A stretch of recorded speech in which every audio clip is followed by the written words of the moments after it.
Salam sejahtera Malaysia, terima kasih kerana menonton video-video dalam channel ini. Sebelum kita mula, jangan lupa untuk tekan tombol subscribe, share, like dan komen.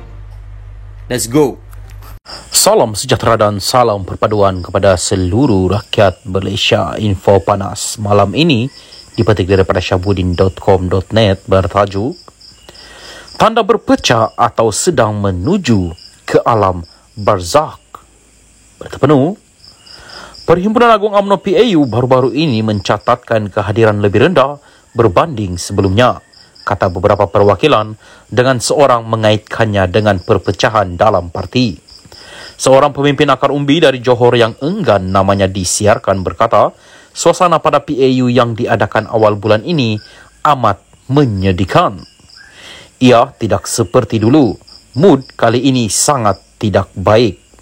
Ahli parti berpecah belah. Ada yang tidak berpuas hati dengan kepimpinan, manakala yang lain memilih untuk menyertai parti yang mereka rasa perjuangkan hak Melayu, katanya kepada FNT merujuk kepada Bersatu.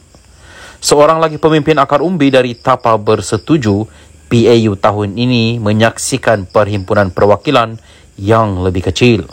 Sebagai orang lama dalam UMNO, keadaan ini menyedihkan saya. Rakan seperjuangan, saya enggan hadir kerana tidak percaya dengan kepimpinan parti, kata pemimpin itu yang juga enggan namanya disiarkan. Beliau berkata, ramai hadir pada PAU untuk menunjukkan solidariti kepada bekas Perdana Menteri Najib Razak. Semasa perhimpunan itu, mereka mengangkat poster menuntut keadilan bagi bekas Presiden UMNO yang kini dipenjarakan.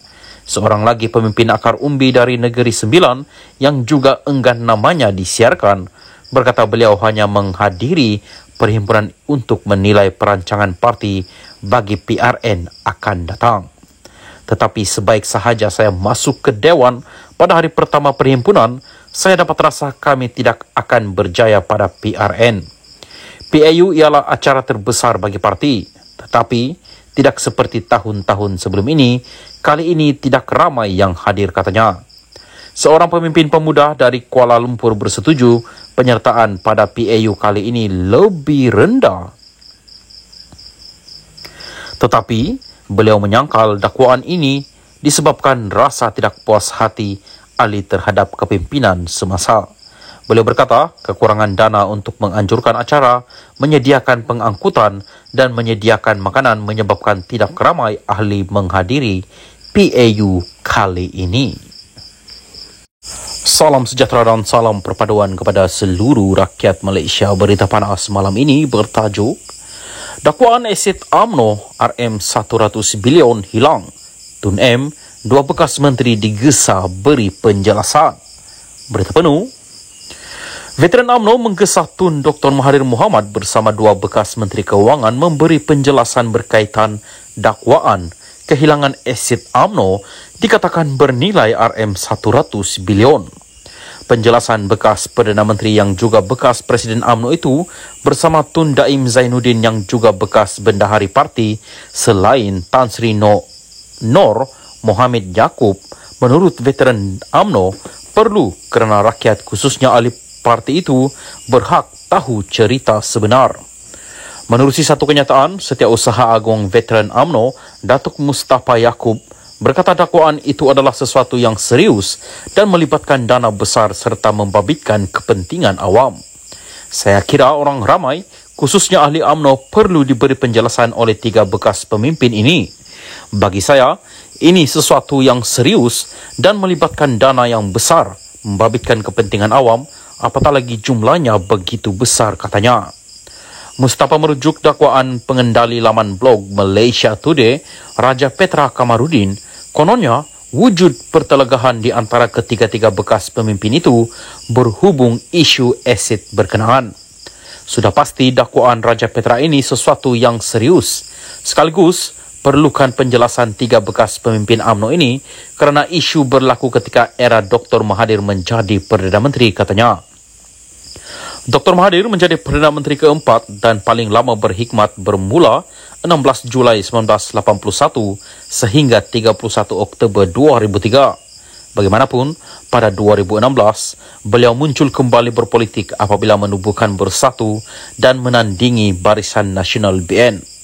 Pada 2018, dalam satu kejutan politik, Bersatu bersama parti-parti sekutunya melalui gabungan Pakatan Harapan PH memenangi pilihan raya umum ke-14 dan pada usia 93 tahun, Dr. Mahathir kembali menarajui negara sebagai Perdana Menteri ke-7.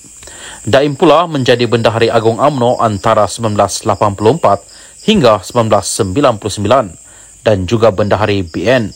Beliau dilantik sebagai Menteri Keuangan pada Julai 1984 oleh Dr. Mahathir sebelum melepaskan jawatan itu pada Mac 15, 1991. Pada 1998, Daim kembali sebagai Menteri Tugas-Tugas Khas bagi menangani krisis ekonomi negara yang semakin memuncak. Pada Januari 1999, beliau dilantik semula sebagai Menteri Keuangan selepas penyandang jawatan Datuk Seri Anwar Ibrahim dipecat daripada Kabinet. Beliau kemudian meletak jawatan sebagai Menteri Keuangan pada 31 Mei 2001. Nur Mohammed pernah berkhidmat di Bank Negara Malaysia BNM dari 1968 hingga 1994 sebelum dilantik oleh Dr. Mahathir sebagai anggota jawatan kuasa kecil menangani krisis ekonomi negara pada 1998. Pada Mei 15, 2000, beliau dilantik sebagai penasihat khas ekonomi kepada Perdana Menteri dan 2 tahun kemudian dilantik sebagai pengarah Khazanah Nasional sebelum menjadi senator dan dilantik menjadi Menteri Keuangan 2 dari 2004 hingga 9 April 2009. Nur Mohammed bertanding pilihan raya umum 2008 atas tiket Barisan Nasional BN dan menang di kerusi Parlimen Tasik Glugo.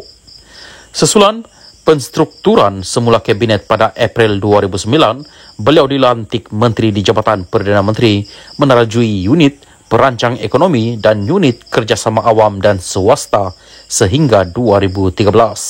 Sementara itu, Mustafa berkata, pihak berkuasa berkaitan lain khususnya Suruhanjaya Pencegahan Rasuah Malaysia SPRM juga wajar menyiasat dakwaan sama kerana ia satu tuduhan yang serius. Saya kira ada baiknya jika pihak berkuasa menyiasat dakwaan ini. Jika dakwaan benar, ini bukan satu perkara biasa kerana jumlah nilai asid begitu banyak, katanya. Katanya lagi, isu asid UMNO pernah dibangkitkan ketika Datuk Seri Najib Razak menjadi Perdana Menteri dan juga Presiden UMNO, namun tiada pembongkaran lanjut dibuat. Cerita kehilangan harta UMNO ini telah menjadi rahsia umum sekian lama. Ahli UMNO ternanti-nanti untuk mendapat jawapannya. Semasa Najib menjadi Presiden UMNO dan Perdana Menteri sebelum ini, ada usaha untuk membongkar rahsia di sebalik kehilangan harta UMNO itu. Tetapi Najib tidak bersetuju atas dasar kemanusiaan, katanya.